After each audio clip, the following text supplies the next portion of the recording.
Step inside a busy coffee shop during the morning rush. The line moves constantly. Nobody uses cash. Everything is scanned or tapped instantly. Then, a customer reaches for a wallet full of banknotes. The cashier politely shakes their head and says, "We only accept digital payments." The customer freezes. The transaction halts completely. What happens if one day cash disappears completely?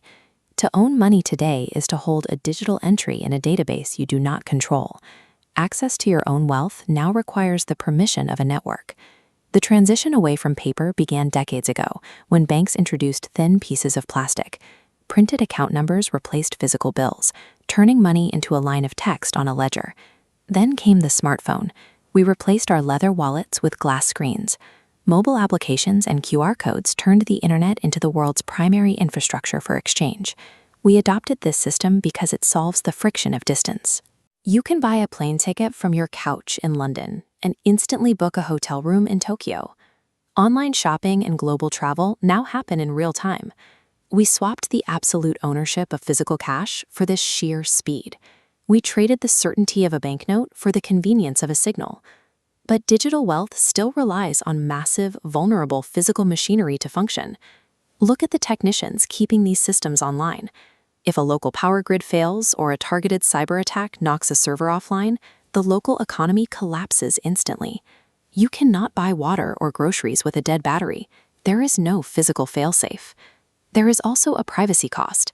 Every tap creates a permanent time-stamped record. Private corporations now hold sprawling databases detailing exactly what you buy, where you travel, and what you value. This system also leaves behind millions of people who survive outside the formal banking sector. Without a registered account or a fixed address, they are locked out of a digital-only marketplace.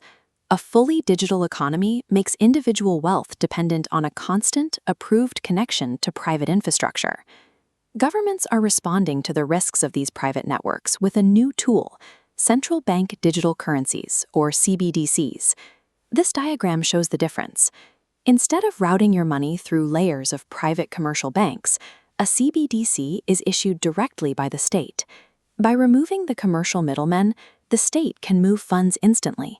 This allows for emergency payments to be dropped directly into a citizen's digital wallet, bypassing the need for a traditional bank account. The trade-off is visibility.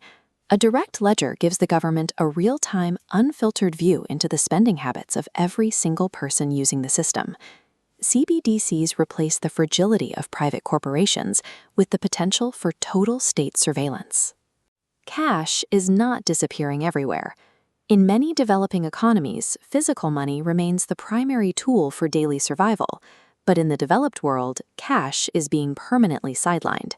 It is taking on a new role as an offline failsafe, a resource kept in reserve for when the network goes dark. We have reached a point where economic resilience depends more on server uptime than on physical vaults. Human commerce has spent thousands of years moving toward increasingly abstract forms of value. It began with raw materials, shaped into recognized physical tokens.